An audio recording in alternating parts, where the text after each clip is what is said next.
Et on se retrouve donc pour cette revue de presse de l'économie.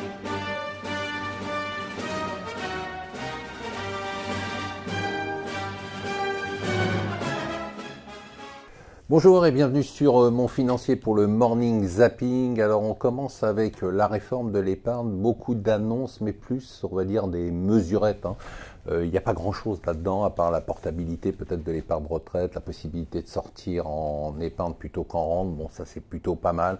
Enfin, c'est pas encore pour demain le grand soir. Il va encore falloir vous prendre en main. Vous avez du boulot, on en reparlera. L'exil fiscal, on a des chiffres intéressants qui montrent que les chiffres ont continué, les départs ont continué à augmenter.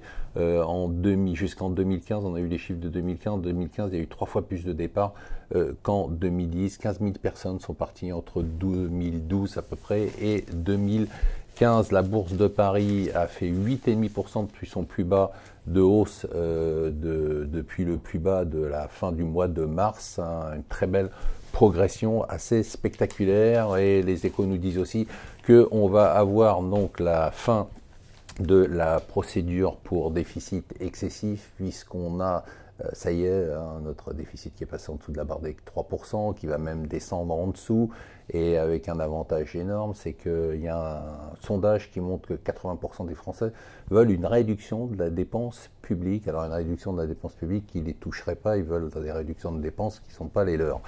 Le Financial Times nous parle de deux choses. Il nous dit que d'abord, Trump a tweeté hier comme quoi il a payé de l'argent à un avocat pour faire taire une actrice X qui dit avoir eu des rapports avec lui. Voilà, bon, pas beaucoup d'histoires, on pourrait le mettre dans la rubrique on s'en fout.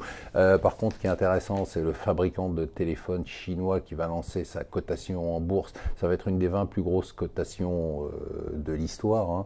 On parle quand même d'une valorisation de ces Xiaomi, on parle d'une valorisation de 100 milliards de dollars avec une levée de 10 milliards de dollars pour Theresa May. Je ne sais pas s'il faut continuer à en parler, mais c'est la catastrophe. Chaque jour, c'est de pire en pire. Elle est lâchée par certains de ses ministres. Le gouvernement décide peut-être de lever le pied, nous dit le Figaro, sur les privatisations, notamment d'ADP et de la Française des Jeux, considérant que c'était peut-être pas tout à fait le moment compte tenu des tensions sociales. Et d'autre part, Elon Musk qui s'est un peu énervé hier avec les analystes financiers en disant qu'il trouvait les questions ennuyeuses. Il faut dire qu'il a quand même annoncé des résultats qui n'étaient pas très bons, et surtout le fait qu'il n'arriverait pas à tenir la production de la Tesla 3. Du coup, l'action a perdu près de 6% jusqu'à 8%. Voilà, je vous souhaite une excellente journée et un très bon week-end.